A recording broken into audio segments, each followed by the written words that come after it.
Good morning সবাইকে। আজকে হচ্ছে আমার আইবুড়ো ভাত, মানে বিয়ের আগের দিন। সকাল সকাল উঠে পড়েছি আর হাঁপাচ্ছি, কারণ ও বাড়ি থেকে এক্ষুনি এ বাড়িতে আসলাম। কারণ সকাল সকাল উঠেছি কিন্তু স্নান করতে পারিনি, কারেন্ট ছিল না, গিজার চালাতে পারিনি। মানে যখন হুটোপাটা থাকে না, তখনই একটার পর একটা সমস্যা দেখা দেয়। আমাকে 10টা থেকে 10:30টার মধ্যে আমাকে সারাতে আসবে আইবুড়ো ভাতের জন্য। তো এখনও স্নান করতে পারিনি। উঠেছি 7:30টায়, এখন বাজে 9টা। এখনও আমি স্নান করার মানে সেই সুযোগটা পাইনি। এবার মাকে বলছি, কারণ যখন আসছে না, মা তুমি একটু গরম জল আমায় করে দাও। আসলে মা আমাকে অনেক আগে থেকেই বলছে, কিন্তু গিজারে জলে স্নান করলে কি হয় যে যতটা ইচ্ছে করে ততটা স্নান করতে পারি, কিন্তু গরম জল করে নিয়ে স্নান করলে কি হবে যে একটা সীমিত পরিমাণ স্নান করবো। তো ওই জন্য এবার করতে হবে, কারণ এখনও কারেন্ট আসেনি। এরকম সমস্যা কোনোবার দেখা যায় না, আজকে এই সমস্যাটা, আগামীকাল এই সমস্যাটা হলে কী হবে জানি না। তো দেখতে দেখতে সেই আর একটা দিনের অপেক্ষা। আর মানে এই ফিলিংসটা যে একটা কীরকম ফিলিংস, মানে সব মিক্সড একটা ফিলিংস। কোথাও গিয়ে অনেক আনন্দ হচ্ছে, কোথাও গিয়ে অনেকটা কষ্ট হচ্ছে যে নিজের ফ্যামিলি মানুষজনকে ছেড়ে চলে যাবো। মানে একটা মিক্সড সব রকম ইমোশন একসাথে আমার সাথে একসাথে আমার মধ্যে কাজ করছে। সেটা প্রত্যেকটা মেয়ের মধ্যেই হয়, সেরকম আমার মধ্যেও হচ্ছে। মানে এই সময়টা প্রত্যেকটা মেয়ের মনেই মনে হয় এটাই চলে, আমার মধ্যে যেটা চলছে। হালকা হালকা কষ্ট লাগছে, হালকা হালকা মানে সব কিছু মিক্স করা। তো আমি সেই প্রসঙ্গে যাচ্ছি না, কারণ সকাল থেকে মনটা খারাপ করতে চাইছি না। এই সময়গুলো উপভোগ করি, এই সময়গুলো আনন্দ করি, সবটা ভালো হবে। আর প্রত্যেকজনা তোমরা যারা যারা আমার মানে ইউটিউব ফ্রেন্ডসদের মধ্যে খুব কম সদস্য, মানে খুবই কম, আস্তে আস্তে হবে, ঠিক হবে। কারণ আমি রেগুলার ভিডিও দিতে পারি না, ওই জন্য তোমাদের কাছে পৌঁছায় না। রেগুলার ভিডিও দিলে তোমাদের কাছে পৌঁছাবে। যখন আমার পরিবার বড় হবে, তখন তারাও আমার জন্য, যে কজন আছে সে কজন আমার জন্য প্রার্থনা করবেন। আগামী দিনে আরও মানুষজন আসবে, এই ভিডিও দেখতে পাবে, তারাও আমাকে আশীর্বাদ করবেন। তো চলো আর দেরি করবো না, এবার স্নানটা করে নেবো। এখন নতুন বাড়ির ছাদে এসেছি, ওই বাড়ি থেকে এক্ষুনি আসলাম।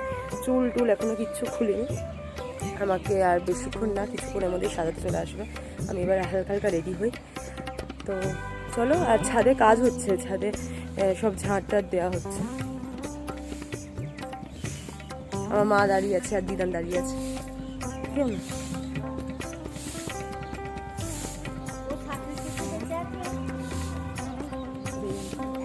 দিদান তাকাও,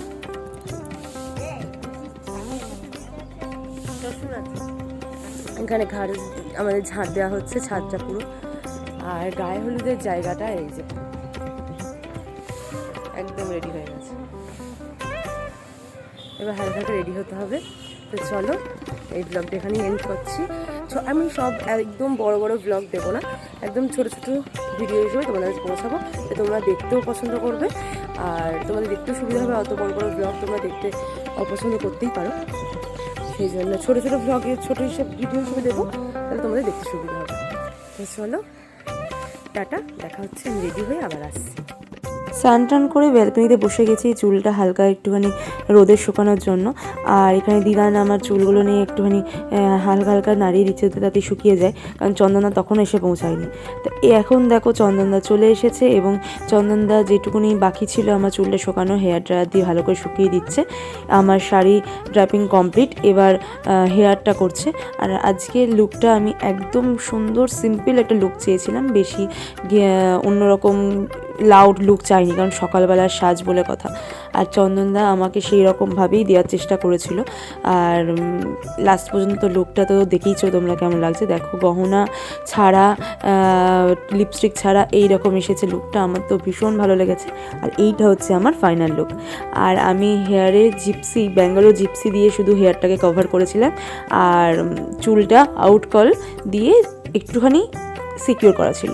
তো আমার তো লুকটা ওভারঅল খুব ভালো লেগেছে। তোমরা বলো এবার কেমন লাগছে। আর এখানে আমার আইবুড়োভাতের থালি সেট করা হচ্ছে, এখানে সব আগে থেকে অর্ডার করা ছিল শুভ্রাদির সঙ্গে। তারপর সেদিন ছিল রবিবার, ইতু পুজোর দিন। আর আমি প্রতি রবিবার ইতু পুজো করি, তাই এখানে ঠাকুর ঘরে এসে আমি আগে ইতু পুজো করে নিলাম। ইতু পুজো আমি প্রতি রবিবার করি, কিন্তু গত 2 সপ্তাহ আমার গ্যাপ গেছে বলে আমার মনটা সেরকম ভালো নেই। যাক, ঠিক আছে, লাস্টের বারটা আমি করব এবং তোমাদের সঙ্গে শেয়ারও করব।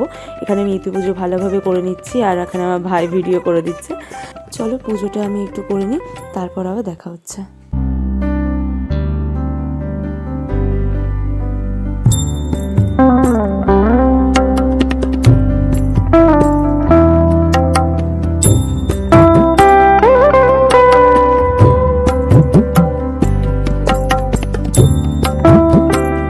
আর এটা হচ্ছে আমাদের সাবেকি ঠাকুর ঘর। সেই আমার দাদুর কাল থেকে এই ঠাকুর ঘরেই আমরা পুজো করে আসি। জীবনের নতুন অধ্যায় শুরু করার আগে আমার দাদু ঠাকমা ভগবানের আশীর্বাদ নিয়ে শুরু করছি, এবং তোমাদের কাছেও আমি আশীর্বাদ চাইছি। তোমরাও আমাকে আশীর্বাদ করো যেন আমার নতুন জীবন অনেক ভালো হোক, সুখের হোক। সবাইকে নিয়ে, আমার বাপের বাড়ির মানুষজন, আমার শ্বশুর বাড়ির মানুষজনকে নিয়ে আমি সুন্দর থাকতে পারি, ভালো থাকতে পারি। আমার এখনো আইব্রো ভাতই হলো না, আর মেহেন্দি যে দিদিটা আমার করবে সেই দিদিটা চলে এসেছে, তার জন্য আমার একদম লাস্টে করবে দিদি। এখন মেহেন্দি করতে বসেছে, আর আমার আইব্রো ভাতের লুকটা তো তোমাদের আগেই দেখিয়ে দিয়েছি কীরকম লাগছে। তো আমার মেহেন্দির জন্য এখনো অনেকটা সময় লেগে যাবে, তার জন্য আমি দিদিকে বললাম দিদি তুই বসে পড়। তো দিদির মেহেন্দিটা হচ্ছে, চলো দেখবে। চলো, এই দিদি বসে পড়েছে মেহেন্দি করতে। এটা সামনে করবে বলছো? টাকা তোমার তো বল আছে ছবি তোলার জন্য। ও মানে তুমি করবে না? না আমি করবো না। হ্যাঁ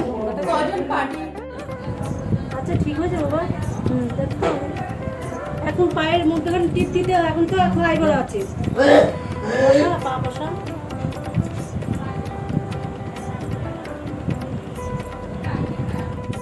তোমরা অনেকেই জানো আমাদের নতুন বাড়ি হয়েছে, তো সেখানে আমাদের ফটোশ্যুটের জন্য আবার একটা নকল আইব্রো ভাত হবে, কিন্তু আসল আইব্রো ভাত যেহেতু আমাদের প্রত্যেকটা মেয়ের আমাদের পুরনো বাড়িতে সাবেকি ঘরে বসে হয়েছে, তার জন্য আমাকে সবাই এখানেই আশীর্বাদ করছে। আর নতুন বাড়িতে ফটো তোলার জন্য ওখানে আলাদাভাবে আবার হবে। তো সেই ভিডিওটা আর এখানে আমি শেয়ার করছি না, এই ভিডিওটা এখানেই এন্ড করছি। আগামী দিনে আরও ছোট ছোট ভিডিও আসতে থাকছে, তোমরা কিন্তু সাথে থেকে